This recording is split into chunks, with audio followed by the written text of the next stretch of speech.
Era o aniversário da minha filha e cheguei à casa dela cedo com o seu bolo favorito.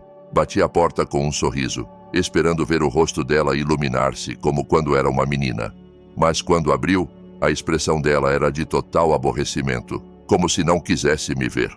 "Ah, é você?", murmurou sem sequer olhar nos meus olhos. "Mas antes de continuar, verifique se já está inscrito no canal e escreva nos comentários. De onde você está assistindo este vídeo? Adoramos saber até onde chegam as nossas histórias. Ainda me lembro do cheiro do bolo de amêndoas com um ganache de chocolate que levei para a casa da minha filha Helena naquela tarde. Era o seu 43º aniversário e eu havia poupado 3 meses da minha aposentadoria para comprar aquela pequena obra de arte da confeitaria francesa que tanto gostava dela. R$2.200 que não tinha, mas que gastei com prazer para ver o seu sorriso. O táxi me deixou em frente à mansão que ajudei a financiar 5 anos atrás. Uma casa de 3 andares no melhor bairro do Rio de Janeiro, com vista para o mar e piscina infinita. R$800 mil dos meus poupados para a entrada. Dinheiro que poupei centavo por centavo durante 45 anos como professora universitária, fazendo horas extras e aulas particulares nos fins de semana. Ajustei o meu vestido turquesa, também novo para a ocasião, e toquei a campainha, equilibrando o bolo numa mão e segurando na outra um pequeno pacote prateado que continha um colar de pérolas que havia pertencido à minha mãe. 3 gerações de mulheres fortes, pensei. Que legado tão maravilhoso para passar. A porta se abriu, mas o rosto de Helena não se iluminou como eu esperava. Os olhos dela mal se encontraram com os meus antes de voltar para o celular que tinha na mão. "Ah, é você", murmurou se afastando para que eu entrasse. Nem um beijo, nem um abraço, como se eu fosse apenas mais uma entrega em domicílio.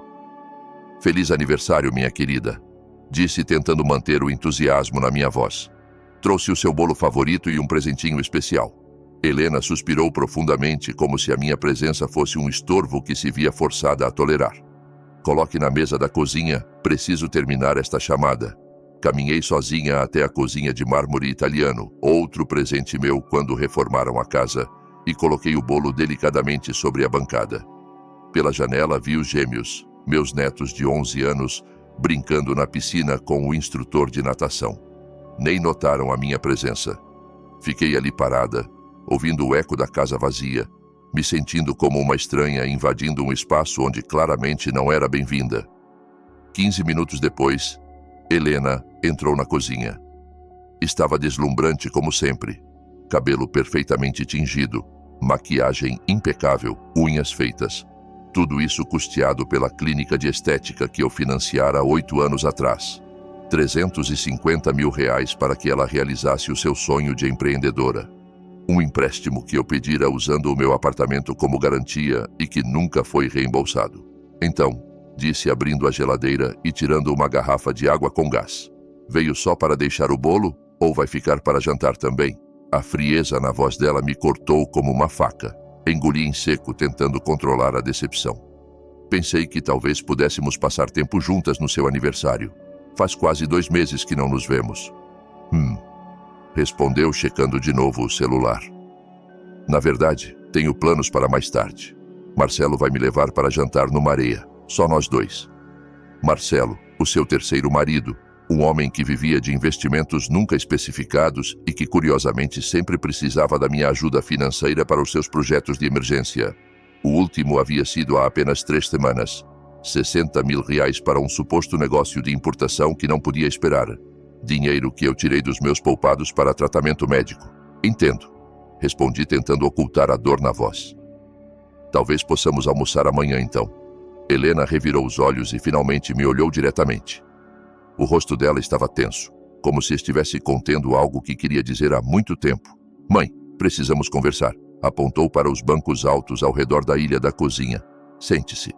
Obedeci, sentindo um nó se formar no meu estômago. Conhecia esse tom. Era o mesmo que usava de menina antes de dizer algo deliberadamente cruel para testar os meus limites. "Tenho pensado muito ultimamente."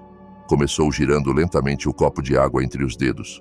"Sobre o aniversário, sobre a vida, sobre o que realmente me faria feliz." Assenti, tentando parecer encorajadora. "Claro, querida. Diga o que quer. Talvez eu possa ajudar de alguma forma." Helena colocou o copo sobre a mesa com um baque surdo e me olhou diretamente nos olhos. O que vi ali me gelou até os ossos.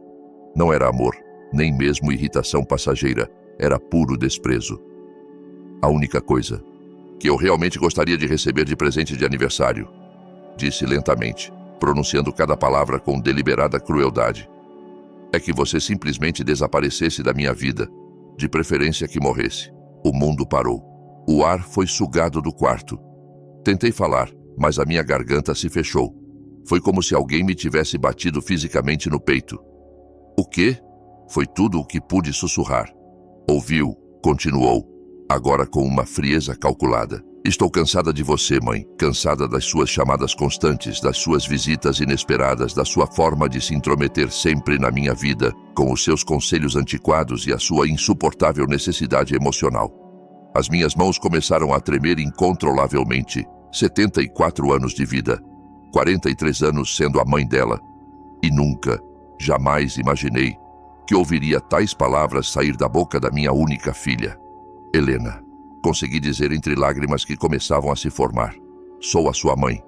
Dei tudo a você. Sacrifiquei tudo por você. Exato, exclamou se levantando do banco. Por isso você está me asfixiando. Não consigo respirar com a sua presença constante. Preciso de espaço, preciso de liberdade. Preciso viver a minha vida sem ter que lidar com as suas expectativas e o seu drama emocional. Olhei para o bolo de aniversário, as velas ainda na caixa esperando serem acesas. Tudo o que havia imaginado para esse dia, abraços, risadas, memórias compartilhadas, se desvaneceram como fumaça. Mas Helena, tentei mais uma vez. Só quero estar perto de você, ser parte da sua vida. Você é tudo o que tenho. E esse é exatamente o problema, respondeu, cruzando os braços. O fato de que eu sou tudo o que você tem. Arrume a sua própria vida e me deixe em paz. Levantei-me do banco, as minhas pernas tremendo tanto que temi cair. Peguei a minha bolsa e o pequeno pacote com o colar de pérolas. O bolo ficaria. Talvez os gêmeos o apreciassem, embora a mãe não pudesse. Não posso acreditar que você está me dizendo isso, murmurei depois de tudo o que fiz por você. Tudo o que fez, riu sarcasticamente. Mãe, tudo o que fez foi para o seu próprio benefício, para se sentir necessária, para ter controle sobre a minha vida. Mas já não sou uma menina e já não preciso de você me asfixiando.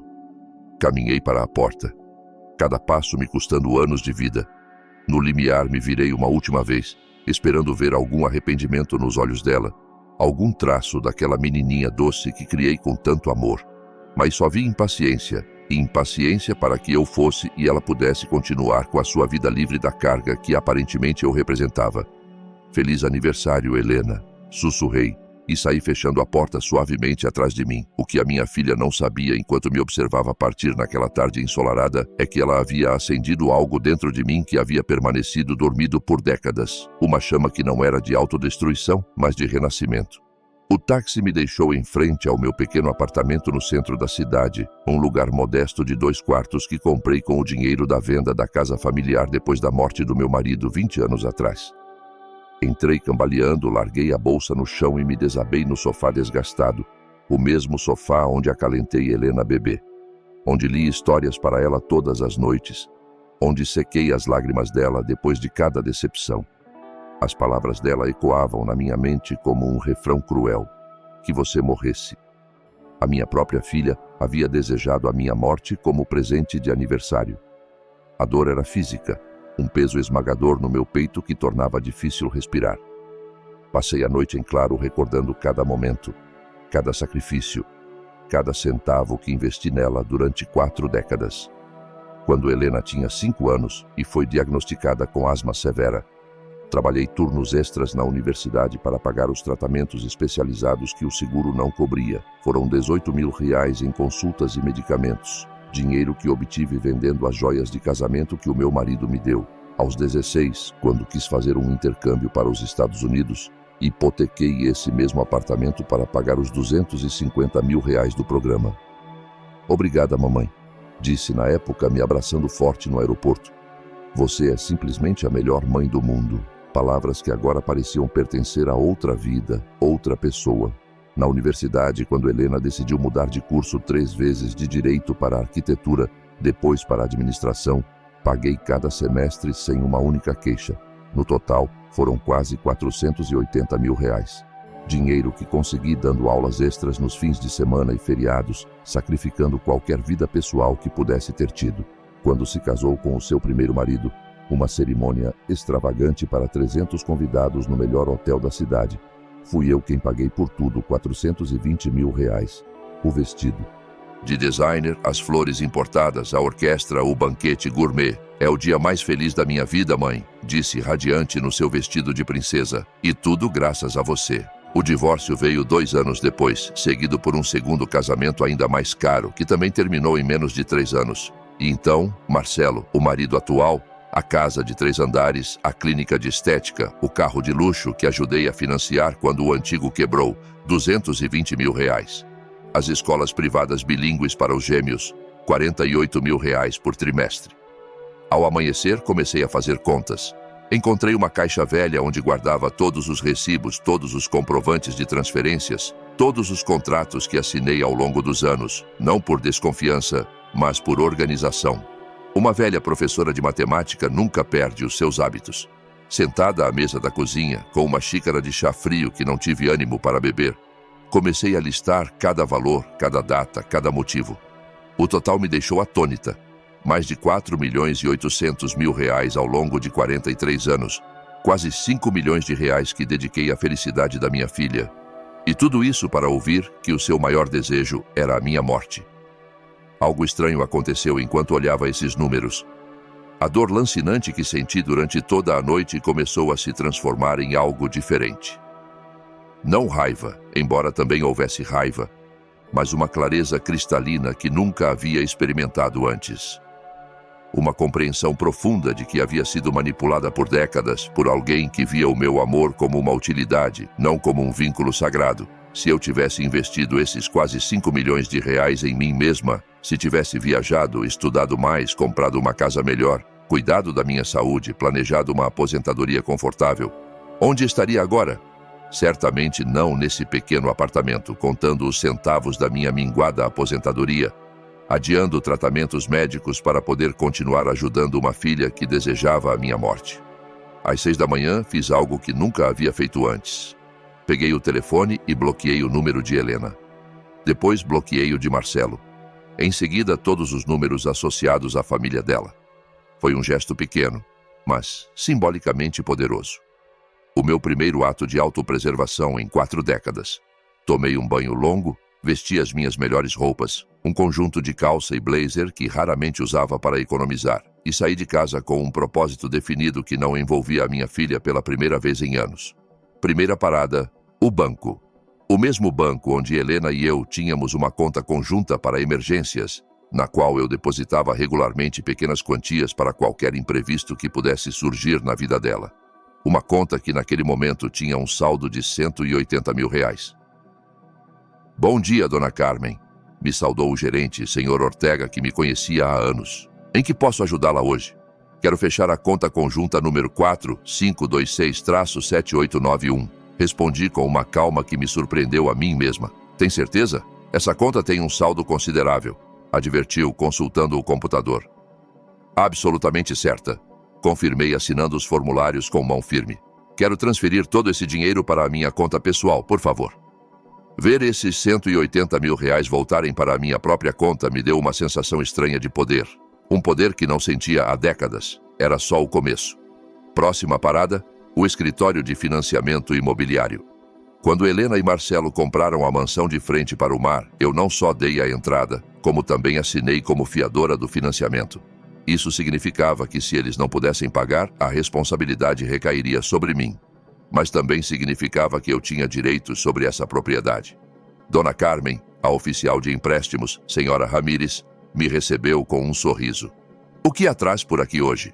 Quero revisar os termos do contrato de financiamento onde apareço como fiadora, expliquei. Preciso entender exatamente quais são os meus direitos e obrigações. Enquanto ela buscava os documentos, lembrei do dia em que assinei esses papéis. Helena chorou de emoção. Obrigada, mãe. Você é o nosso anjo da guarda. Te amo tanto, disse, me abraçando forte. Marcelo também agradeceu profusamente, assegurando que nunca atrasaria um pagamento. Aqui está toda a documentação. disse a senhora Ramírez colocando uma pasta grossa na minha frente. Como fiadora, você é responsável pelos pagamentos se os titulares primários não puderem fazê-los. Mas você também tem o direito de reclamar a propriedade se acreditar que os devedores não serão capazes de cumprir as obrigações. Exato, respondi examinando cuidadosamente cada página. Quais seriam os próximos passos se eu decidisse exercer os meus direitos como fiadora? Você precisaria demonstrar que há risco de inadimplência ou que já houve atrasos significativos, explicou. O que a senhora Ramírez não sabia e o que Helena inconscientemente me revelara na semana anterior era que Marcelo havia perdido recentemente uma soma substancial em um investimento falido e que eles haviam atrasado o último pagamento da hipoteca. Uma informação que ela compartilhara casualmente, provavelmente esperando que eu oferecesse ajuda como sempre fazia. Perfeito, murmurei recolhendo cópias de todos os documentos importantes. E se eu quisesse iniciar esse processo? A senhora Ramírez me olhou com curiosidade, mas manteve o profissionalismo. Posso agendar uma reunião com o nosso departamento legal, se desejar. Por favor, faça isso. Quando saí do escritório, senti uma leveza estranha, como se estivesse flutuando sobre as calçadas quentes da cidade. Durante 43 anos vivi para Helena. Sacrifiquei os meus próprios sonhos, o meu dinheiro, o meu tempo, a minha saúde, tudo para dar a ela a vida que sempre quis. E o resultado? Ela desejava a minha morte como presente de aniversário. A minha próxima parada foi um lugar que não visitava há anos, a agência de viagens Horizontes Novos, especializada em novos começos para a terceira idade. Havia guardado um folheto deles por anos, sonhando secretamente com possibilidades que sempre pareciam fora do meu alcance. Boa tarde, me saudou uma jovem assessora chamada Lúcia. Como posso ajudá-la? Vi o programa de vocês sobre aposentados no exterior. Respondi me sentando confortavelmente na cadeira na frente da sua mesa. Gostaria de informação completa sobre como uma mulher de 74 anos pode começar uma nova vida em Portugal. Os dias seguintes foram uma montanha-russa de emoções e preparativos secretos. Cada manhã, acordava com uma mistura de dor, determinação e algo que não sentia há muito tempo: esperança. Era como se tivesse acordado de um longo transe onde vivia só para satisfazer os caprichos da minha filha. E agora, finalmente, estava vivendo para mim mesma. Na terça-feira, o meu telefone tocou insistentemente. Era Helena. Ignorei a chamada. Me chamou 5 vezes mais, deixando mensagens cada vez mais irritadas. Mãe, preciso falar com você. Mãe, você está bem? Por que não atende? Mãe, os gêmeos têm uma apresentação na escola na quinta e precisamos que fique com eles depois. Mãe, estou começando a me preocupar. A ironia não me escapou. A mesma mulher que desejara a minha morte como presente de aniversário estava agora preocupada porque eu não atendia às chamadas, não porque sentisse a minha falta ou se preocupasse com o meu bem-estar, mas porque precisava de mim para algo. Na quarta, recebi a visita da minha vizinha e amiga de toda a vida, Dolores. Uma mulher de 70 anos que presenciara silenciosamente todos os meus sacrifícios por Helena ao longo das décadas. Carmen, disse sentada na minha sala com uma xícara de café. Você parece diferente. Aconteceu algo? Contei tudo. Cada palavra dolorosa do aniversário de Helena, cada detalhe dos planos que estava fazendo. Dolores ouviu em silêncio, os olhos se enchendo gradualmente de lágrimas. Meu Deus, Carmen, murmurou quando terminei. Não posso acreditar que Helena te disse algo tão cruel depois de tudo o que fez por ela. A parte mais dolorosa é que disse como se fosse a coisa mais natural do mundo, expliquei. Como se eu fosse só um estorvo na vida dela que precisava ser eliminado. E você realmente vai para Portugal? Sim, respondi firmemente. Já comprei a passagem. Vou embora na próxima semana. Dolores segurou as minhas mãos com gentileza. Sabe que tem todo o meu apoio, né? O que Helena fez é imperdoável. Há algo mais, disse baixando a voz. Vou precisar da sua ajuda com algo muito especial. Expliquei o meu plano completo. Queria que Helena acreditasse que eu havia morrido, pelo menos por um tempo. Dolores seria a minha cúmplice, a pessoa que encontraria o meu apartamento vazio e a carta de despedida que deixaria. É brilhante, murmurou Dolores com um sorriso cúmplice. Essa menina ingrata finalmente vai entender o que significa perder você. Vai me ajudar? Claro que sim. Na verdade, acho que é exatamente o que Helena precisa para reagir. Naquela noite, trabalhei na carta mais importante da minha vida, a carta que mudaria tudo para sempre. Escrevi e reescrevi cada palavra, me assegurando de que transmitisse exatamente o que queria dizer. Minha querida Helena, comecei. Você me pediu como presente de aniversário que desaparecesse da sua vida e decidi conceder o desejo. Quando ler esta carta, já estarei longe daqui, começando a vida que devia ter vivido há décadas, em vez de sacrificar tudo por você. Continuei escrevendo por horas, documentando cada centavo que gastara nela, cada sacrifício que fizera, cada oportunidade que perdera por estar sempre disponível para as necessidades dela. Mas não era uma carta amarga, era educativa. Queria que ela entendesse exatamente o que havia perdido.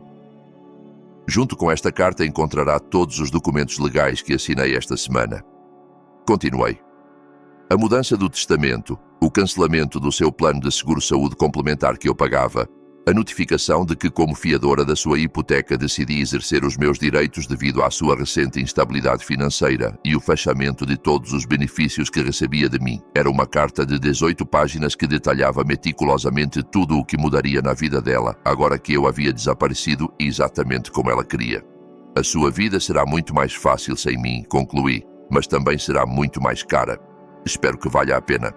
Na quinta, enquanto arrumava as minhas pertences mais importantes em 2 malas, recebi outra chamada de Helena. De novo, não atendi. Me chamou 4 vezes mais, deixando mensagens cada vez mais desesperadas. Na última, a voz dela soava genuinamente angustiada. Mãe, por favor, me liga. Algo aconteceu. Preciso da sua ajuda. O banco nos chamou para uma reunião de emergência amanhã sobre a hipoteca. Por favor, me liga assim que ouvir esta mensagem. Então era isso. O banco já se pusera em contato com ela sobre o meu pedido de revisão do contrato. A realidade começava a se impor. Na sexta, Marcelo apareceu na minha porta. Parecia exausto e desesperado, com olheiras profundas e a barba por fazer, uma imagem muito diferente do homem sempre elegante e confiante que conhecia. Carmen, disse com voz suplicante. Helena me contou o que aconteceu entre vocês duas. Sei que o que disse foi terrível, até imperdoável. Mas por favor, não faça isso à nossa família. Fazer o quê? Perguntei fingindo inocência. O banco nos disse que você está iniciando um processo para ficar com a casa devido a atrasos na hipoteca. Por favor, Carmen. Foi só 1 mês. Tive alguns problemas com investimentos, mas vou resolver tudo, prometo. Era fascinante. Quando Helena queria se livrar de mim, eu era um estorvo. Mas quando se deram conta de que eu controlava as rédeas financeiras que mantinham o estilo de vida luxuoso deles, de repente eu era importante de novo. Marcelo, disse com calma, a sua esposa foi muito clara comigo. A minha presença na vida dela é uma carga que ela já não quer suportar. Só estou respeitando os desejos dela. Mas Carmen, sabe como Helena é quando está brava? Não quis dizer aquilo. Não quis dizer porque soou bastante convincente quando desejou a minha morte como presente de aniversário. Marcelo baixou a cabeça. Sabia que não tinha argumento para defender o indefensável. Por favor, insistiu. Me dê uma oportunidade de arrumar isso. Vou falar com Helena. Vou fazer ela entender o quão errada está. É tarde demais. Respondi fechando lentamente a porta. Dê um beijo nos meus netos por mim. O sábado foi o meu último dia nessa cidade onde passei toda a vida. Caminhei pelos lugares que haviam sido importantes para mim. A universidade onde dei aulas por 38 anos. O parque onde levava a Helena criança. A igreja onde me casei com o pai dela. Foi a minha despedida silenciosa de uma vida que vivi completamente para os outros. O domingo começaria uma vida que finalmente viveria para mim mesma. Na manhã do domingo, Dolores bateu à minha porta como havíamos combinado. Trouxe café fresco e um sorriso cúmplice que me encheu de energia. Pronta para a sua grande fuga? Perguntou, piscando o olho. Mais que pronta, respondi, levando as minhas 2 malas para a porta. Tem as chaves de reserva do meu apartamento? Aqui estão, disse ela, mostrando o conjunto de chaves que lhe dera na noite anterior. E também tenho a carta para Helena e todos os documentos que vai deixar. Havíamos planejado tudo meticulosamente. Dolores esperaria até terça para ir ao apartamento de Helena e entregar os documentos, fingindo que encontrara o meu apartamento vazio e se preocupara com o meu desaparecimento. Lembre-se, indiquei enquanto esperávamos o táxi. Tem que parecer genuinamente preocupada.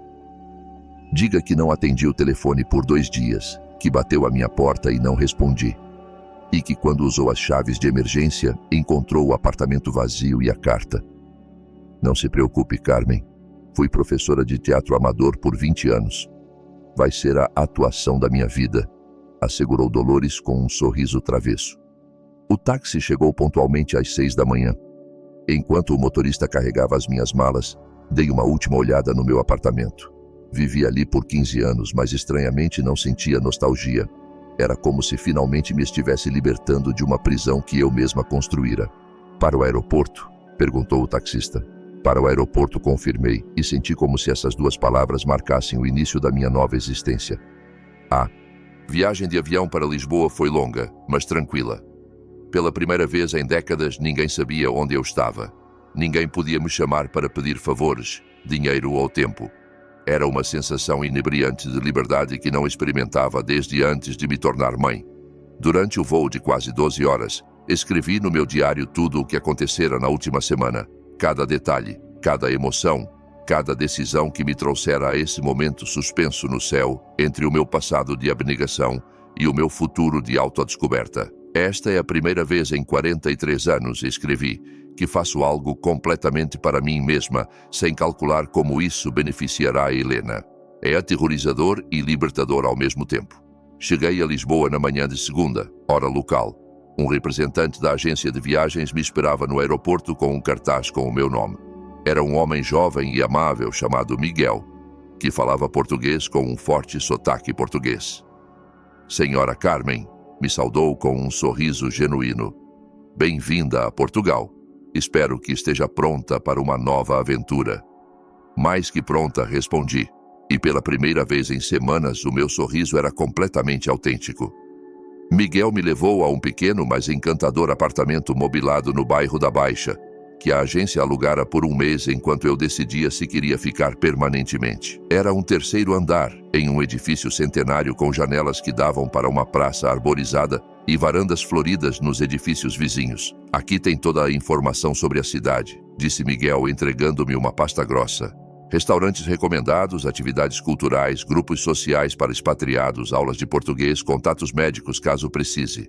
Também agendei uma reunião com um assessor financeiro para quarta para ajudá-la com a papelada se decidir ficar permanentemente. Naquela tarde, depois de um curto descanso, fiz algo que não fazia há anos. Saí para passear sem um destino definido, sem horários, sem compromissos, sem ninguém esperando que eu resolvesse os problemas deles. Caminhei pelas ruas estreitas e sinuosas da Baixa, maravilhada com a arquitetura medieval, os pequenos cafés nas esquinas, as lojas de artesanato. Sentei-me em uma praça e pedi um café com leite e uma porção de pastéis de nata. Comi lentamente, saboreando cada bocado, observando os pombos, os turistas, os locais. Uma sensação estranha começou a se formar no meu peito. Não era tristeza, não era culpa, era paz. Enquanto caminhava de volta ao apartamento, ao final da tarde, calculei mentalmente quanto dinheiro gastara em Helena só nos últimos 5 anos. Entre a entrada da casa, os pagamentos da clínica de estética, o carro, as escolas dos gêmeos, as emergências constantes, fora pelo menos 2,3 milhões de reais. Dinheiro que eu poderia ter usado para viajar pelo mundo, para viver confortavelmente, para realizar os sonhos que adiara por décadas. Em vez disso, dei tudo a uma filha que considerava o meu amor uma carga e a minha presença um estorvo. Às 8 da noite, hora de Lisboa, calculei que seriam as 4 da tarde no Rio de Janeiro. Dolores estaria se preparando para ir ao apartamento de Helena para entregar a carta que mudaria tudo. Sentei-me na pequena varanda do meu apartamento temporário bebendo uma taça de vinho tinto português e esperei. Sabia que em algumas horas o meu telefone começaria a tocar desesperadamente. Helena finalmente entenderia o que significava realmente me perder. À meia-noite, o meu telefone começou a vibrar insistentemente. Era Helena. Deixei tocar até parar. Imediatamente tocou de novo e de novo e de novo. No quinto intento, atendi. Mãe, gritou, a voz dela sufocada pelo choro. Onde você está? Dolores apareceu em casa com uma carta sua. Disse que desapareceu. O que está acontecendo? Que loucura é essa? Olá, Helena. Respondi com calma, observando as luzes da cidade antiga enquanto falava. Já leu a carta? Sim, li. Você enlouqueceu? Como pôde fazer isso conosco? Onde está? Estou exatamente onde preciso estar. longe de você como desejou. Mas eu não queria isso. Não queria que você realmente fosse embora. Só estava brava, frustrada. Aí estava. A tática típica de Helena. Minimizar o dano que causara. Me fazer sentir culpada por reagir à crueldade dela. Não quis dizer quando me disse que o seu maior desejo de aniversário era que eu morresse? Perguntei. Porque soou bastante convincente. Foi só. Eu só estava estressada. Marcelo perdeu dinheiro em um investimento. As crianças estão dando problemas na escola. A clínica não está indo bem. Não devia ter me descontado em você. Tem razão.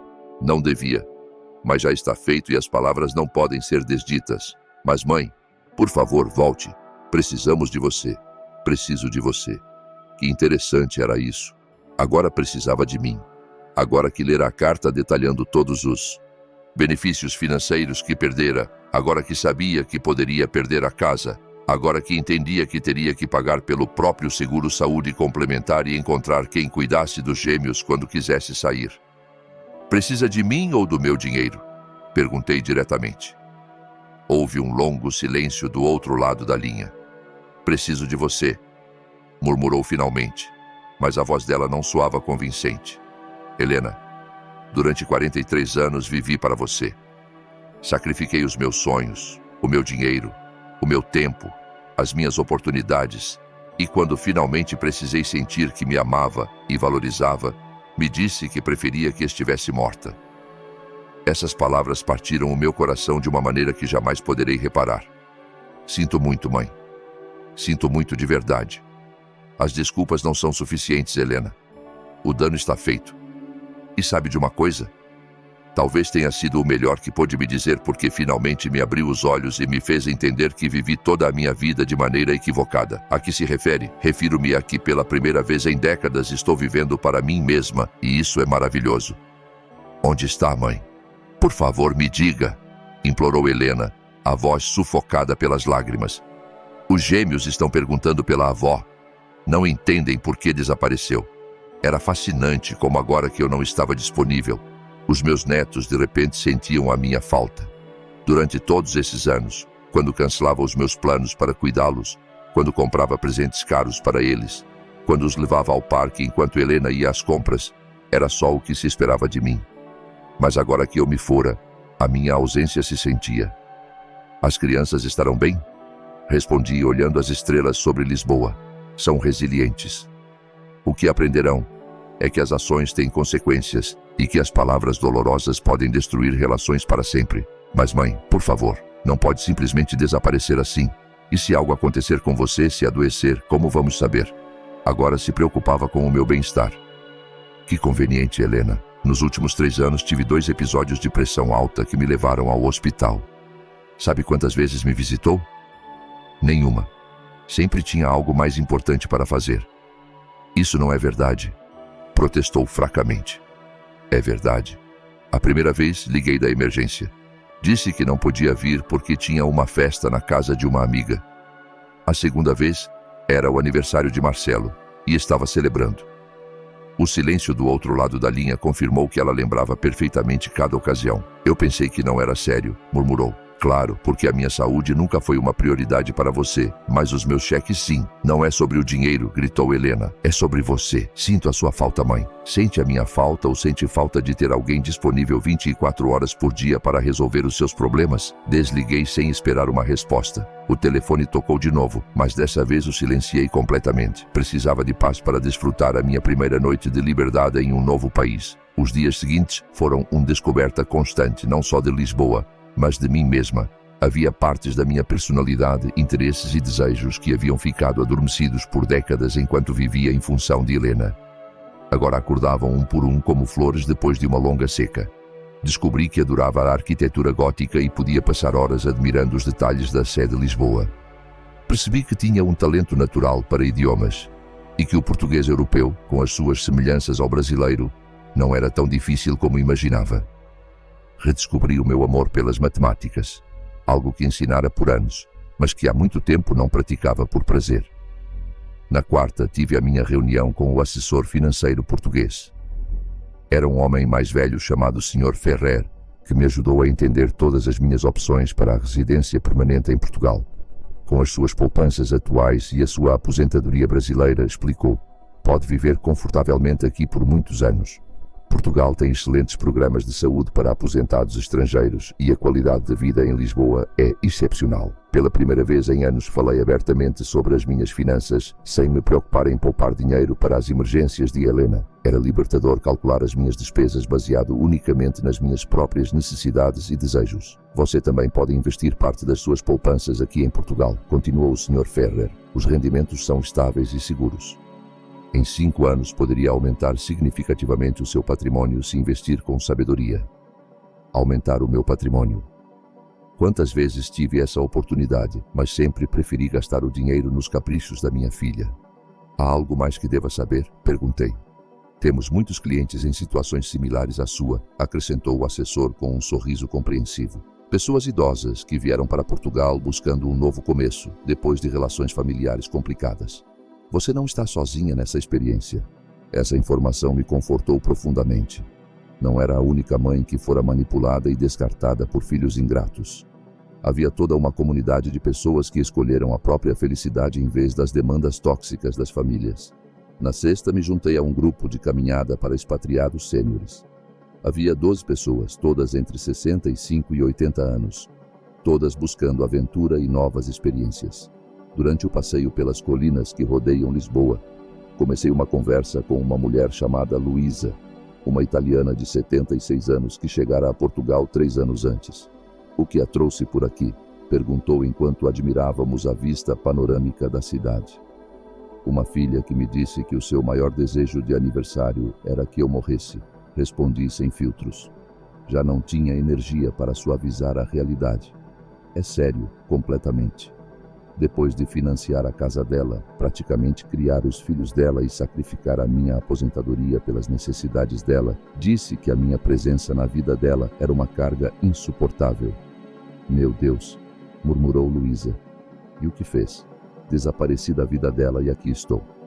Luísa sorriu com admiração. Você é muito valente. Eu demorei 7 anos para tomar a decisão de me afastar da minha família tóxica. Meu filho e minha nora me tratavam como um caixa eletrônico ambulante. Durante o resto do passeio, Luísa e eu compartilhamos as nossas histórias. Ela viera para Portugal depois de se dar conta de que os filhos adultos só a contactavam quando precisavam de dinheiro para as férias, os carros novos ou os caprichos. Quando decidiu impor limites, acusaram-na de ser uma mãe egoísta e ameaçaram não deixá-la ver os netos. Os primeiros meses foram difíceis, confessou Luísa enquanto descíamos um trilho arborizado. A culpa me consumiu. Pensei que talvez fosse realmente egoísta, que uma boa mãe sempre deve se sacrificar pelos filhos. E o que mudou a sua perspectiva? Percebi que os meus filhos nunca se perguntaram se eu era feliz, se tinha dinheiro suficiente para as minhas próprias necessidades ou se os meus sacrifícios constantes me estavam machucando. Para eles só importava o que eu podia dar. Isso não é amor, Carmen. É exploração. As palavras dela ressoaram profundamente no meu coração. Por décadas, confundira manipulação emocional com amor filial, demandas constantes com necessidade genuína. No final do passeio, Luísa me convidou para um grupo de apoio que se reunia quinzenalmente. Mulheres idosas que tomaram a difícil decisão de priorizar o bem-estar acima das expectativas familiares tóxicas. Aceitei imediatamente. Naquela noite liguei o meu telefone pela primeira vez em 3 dias. Tinha 78 chamadas perdidas e 32 mensagens de texto. A maioria era de Helena e Marcelo, mas também havia algumas de números desconhecidos, provavelmente amigos que eles recrutaram para tentar me localizar. Li as mensagens cronologicamente, observando a evolução do pânico da minha filha. As primeiras ainda eram emocionais. Por favor, mãe, volte. Precisamos de você. As crianças estão chorando por você. Mas gradualmente se tornaram mais desesperadas e centradas em questões financeiras. O banco nos chamou para outra reunião. Dizem que solicitou uma revisão do contrato como fiadora. Não podem nos tirar a casa por um mal-entendido. No 4º dia, as mensagens haviam se tornado agressivas. Isso é ridículo, mãe. Está arruinando as nossas vidas por uma birrinha. Haja como uma adulta e volte. E finalmente, desesperadas, liguei para todos os hospitais, para a polícia, para os seus amigos. Ninguém sabe onde está. Se algo acontecer com você, vai ser culpa minha. Por favor, só me diga que está bem. Era fascinante observar como em nenhum momento Helena se desculpou genuinamente por desejar a minha morte. Em nenhum momento reconheceu a crueldade das palavras dela ou expressou remorso real. Tudo girava em torno das consequências negativas que a minha ausência tinha para ela. Decidi responder a uma última mensagem. Estou perfeitamente bem e mais feliz do que estive em anos. O que está experimentando agora são as consequências naturais das suas ações. Espero que esta experiência a ajude a entender o valor das pessoas que ama antes que seja tarde demais com outras na sua vida. A resposta veio imediatamente. Por favor, mãe, podemos arrumar isso. Prometo que nunca mais direi coisas horríveis. Só volte. Escrevi a minha resposta final. As promessas vazias não arrumam corações partidos. Helena, as palavras que me disse revelaram o que realmente pensa de mim. Não pode desfazer essa verdade com promessas desesperadas. Depois de enviar essa mensagem, bloqueei o número dela. E todos os números associados a Marcelo. Também bloqueei os números desconhecidos que me chamaram. Era hora de fechar esse capítulo de uma vez por todas. Na semana seguinte, me reuni de novo com o Sr. Ferrer para assinar os papéis que me permitiriam residir permanentemente em Portugal. Também fiz arranjos para transferir definitivamente a minha aposentadoria brasileira e iniciar o processo de venda do meu apartamento no Rio de Janeiro. Tem certeza de que quer fazer permanente? Perguntou o Sr. Ferrer. É uma decisão muito significativa. Nunca estive mais certa de nada na vida. Respondi assinando cada documento com mão firme. Pela primeira vez em décadas, estou tomando decisões baseadas na minha própria felicidade, não nas demandas dos outros. Naquela tarde recebi uma chamada de Dolores, a minha querida vizinha e cúmplice. A voz dela soava animada. Carmen, não vai acreditar, disse Helena. Veio ao meu apartamento ontem chorando histericamente. Implorou que te dissesse para voltar, que fora um terrível mal-entendido. E o que lhe disse? Disse a verdade, que o que te disse era imperdoável, e que se eu fosse você, também teria desaparecido para sempre. Devia ter visto a cara dela quando se deu conta de que até os vizinhos sabiam o quão cruel fora com você. Mencionou algo sobre os problemas financeiros. Oh, sim. Disse que sem a sua ajuda não podem pagar a hipoteca que o banco está pressionando, que Marcelo não consegue resolver a situação financeira e que as crianças precisam de coisas para a escola que eles não podem pagar. Basicamente se deu conta de tudo o que eu fazia por eles quando perdeu. Era exatamente o que esperava. Ela não sentia a minha falta como pessoa, sentia falta da minha função como provedora financeira e resolvedora de problemas. Dolores, pedi. Quando alguém perguntar por mim, especialmente Helena, quero que diga que estou morta para eles, porque de certo modo é verdade. A Carmen, que constantemente se sacrificava por uma filha ingrata, realmente morreu no aniversário dela. Entendo perfeitamente, respondeu Dolores. E sabe de uma coisa? Acho que é a melhor morte que pôde escolher. 3 semanas depois da minha chegada a Portugal, a minha nova vida tomara forma de maneiras que nunca imaginei. Me inscrevi em aulas de português europeu 3 vezes por semana. Comecei um curso de aquarela às terças e quintas, descobrindo um talento artístico que nem sabia que possuía. Me juntei a um clube de leitura para expatriados que se reunia aos domingos. Pela primeira vez em décadas, a minha agenda estava repleta de atividades que eu escolhera. Atividades que me proporcionavam prazer e crescimento pessoal, não obrigações impostas pelas necessidades dos outros. Mas a transformação mais surpreendente era financeira. Sem as demandas constantes de Helena, as minhas poupanças não só se mantinham estáveis, estavam crescendo. Os investimentos que fizera com o Sr. Ferrer já mostravam rendimentos positivos e, pela primeira vez, podia planejar o meu futuro financeiro baseado unicamente nas minhas próprias necessidades.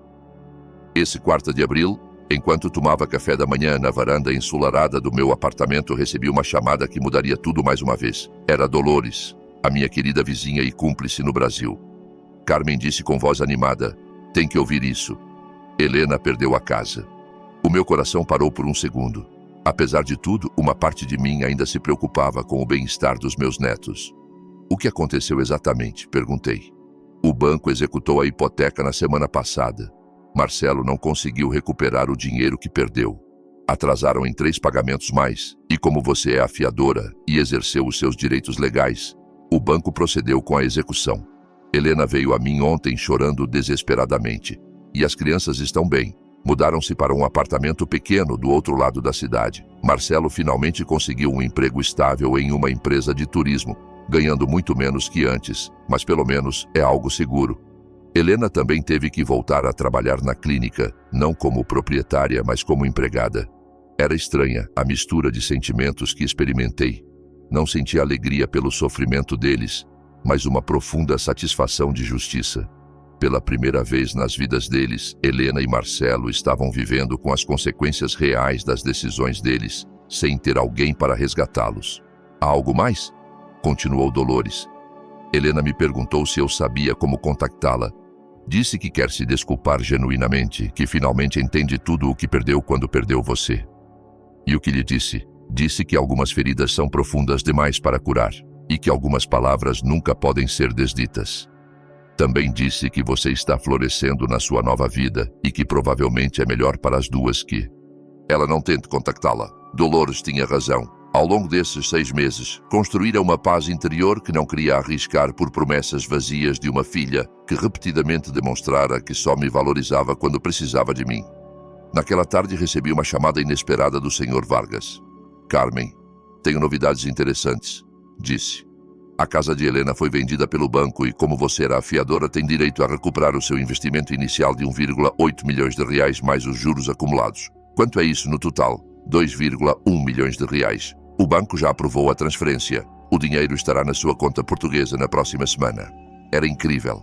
Não só recuperar o meu investimento original, como ganhei um adicional de 300 mil reais. Dinheiro que se teria perdido para sempre se continuasse sendo a mãe eternamente sacrificada. Também há outra coisa, continuou o Sr. Vargas. O seu apartamento no Rio de Janeiro finalmente foi vendido. Depois de comissões e despesas, o valor líquido é de 820 mil reais. No total, recebendo quase 3 milhões de reais em ativos que dera por perdidos. Com as minhas poupanças existentes e os investimentos que fizera em Portugal, o meu patrimônio líquido agora excedia os 5 milhões de reais. Aos 74 anos, era mais rica do que jamais fora em toda a vida. Naquela noite celebrei no meu restaurante favorito, na Praça do Rócio. Pedi o melhor vinho português e brindei à mulher valente que teve a coragem de começar de novo quando tudo parecia perdido. Enquanto jantava, refleti sobre toda a jornada. Iniciar esta viagem como uma mãe quebrada e humilhada, devastada pelas palavras cruéis de uma filha ingrata. Mas agora era uma mulher independente, financeiramente estável, rodeada de amigos genuínos e vivendo a vida que sempre sonhara. No dia seguinte, decidi fazer algo que vinha considerando há semanas: escrever um livro completo sobre a minha experiência, não só a minha história, mas um guia prático para mulheres idosas presas em relações familiares tóxicas. Contactei uma editora portuguesa que se especializava em livros de autoajuda e crescimento pessoal. A editora, uma mulher chamada Montserrat, interessou-se imediatamente. Carmen, disse durante a nossa reunião, a sua história toca um tema que afeta milhões de mulheres, mas que raramente é discutido abertamente. O abuso emocional por filhos adultos é um problema epidêmico que precisa ser exposto.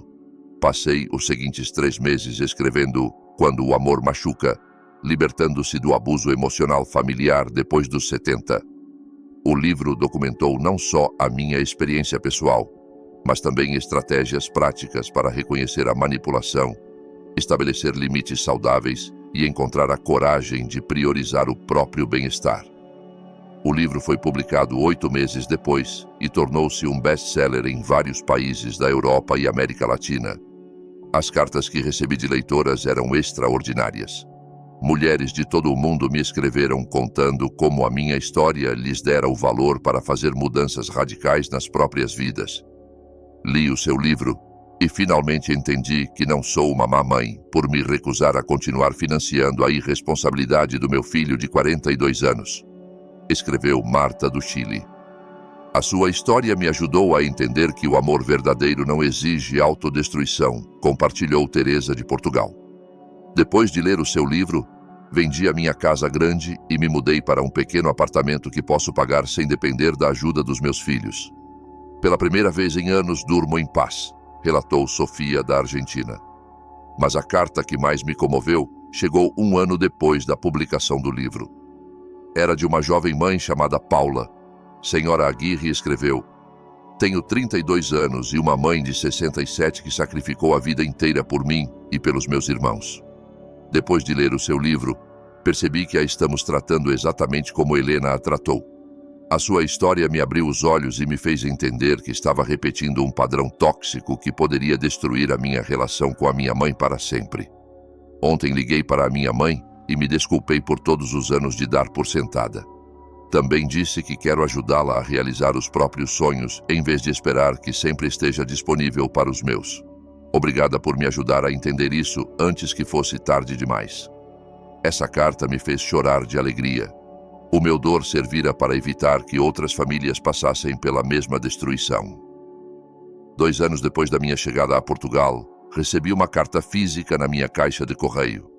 A caligrafia no envelope era familiar, mas não pude identificá-la imediatamente. Quando a abri, o meu coração acelerou. Era dos meus netos, agora de 13 anos. Querida avó Carmen, escreveram com caligrafia de adolescentes. Papai nos contou a verdade sobre por que se foi. Disse que mamãe disse coisas muito cruéis e por isso decidiu começar uma nova vida longe de nós. Queremos que saiba que sentimos muito a sua falta e que entendemos por que se foi. Também queremos que saiba que estamos orgulhosos de você por ser tão valente. Quando formos maiores, gostaríamos de visitá-la em Portugal se quiser nos receber. A carta incluía desenhos que fizeram de mim vivendo feliz nas ruas de Lisboa. Chorei por 1 hora depois de ler essa carta, não por tristeza, mas pela compreensão de que a minha decisão de preservar a minha dignidade fora a correta, mesmo se isso significasse me afastar de pessoas que amava. Decidi responder-lhes. Meus queridos netos, escrevi, as palavras de vocês são o presente mais bonito que recebi em anos. Amo vocês profundamente e sempre amarei, independentemente da distância. Quando forem maiores e puderem tomar as próprias decisões, as portas do meu coração e da minha casa sempre estarão abertas para vocês. Até lá, quero que saibam que a avó está vivendo uma vida plena e feliz, rodeada de beleza e paz. Guardem esse amor que sentem por mim, mas também aprendam com esta experiência. As palavras têm o poder de construir ou destruir, e as relações se baseiam no respeito mútuo, não no sacrifício unilateral. Amo vocês com todo o meu coração. Hoje, 3 anos depois desse terrível aniversário que mudou a minha vida para sempre, estou sentada na varanda do meu novo apartamento em Lisboa, que comprei com o meu próprio dinheiro, contemplando o mar Atlântico enquanto escrevo as últimas linhas da minha história. Tenho 77 anos, um patrimônio de mais de 6 milhões de reais, um livro best-seller traduzido para 8 idiomas, amigos queridos de todo o mundo e uma paz interior que jamais pensei que voltaria a experimentar. Helena me pediu como presente de aniversário que desaparecesse da vida dela. Concedi esse desejo da maneira mais extraordinária possível. O que ela nunca calculou foi que, ao me perder, não só perdeu uma mãe que a amava incondicionalmente, mas também a pessoa que mantinha o mundo financeiro dela estável por décadas. Na semana passada recebi um e-mail de Helena, o primeiro contato direto depois de 3 anos. Mãe, escreveu, li o seu livro. Nunca imaginei quanto a machuquei, quanto se sacrificou por mim, quanto a dei por sentada durante toda a minha vida. Não estou pedindo que volte ou que me perdoe. Só quero que saiba que finalmente entendi o que tentou me ensinar, embora da maneira mais difícil. Espero que seja feliz na sua nova vida, porque merece toda a felicidade do mundo. Não respondi ao e-mail. Alguns pontes, uma vez queimados, não podem ser reconstruídos, mas guardei as palavras dela no coração. Não como uma vitória, mas como confirmação de que toda dor pode eventualmente se transformar em sabedoria. A minha desaparecimento foi o meu presente para ela. A minha nova vida foi o meu presente para mim e valeu cada lágrima, cada sacrifício, cada momento de dor que me trouxe até aqui. Porque às vezes a única maneira de se salvar é ter a coragem de se perder completamente para renascer como a pessoa que sempre se esteve destinada a ser. Agora, se gostou desta história, clique neste próximo vídeo que está aparecendo na tela, porque nele há uma história de traição e reviravolta como nunca antes viu.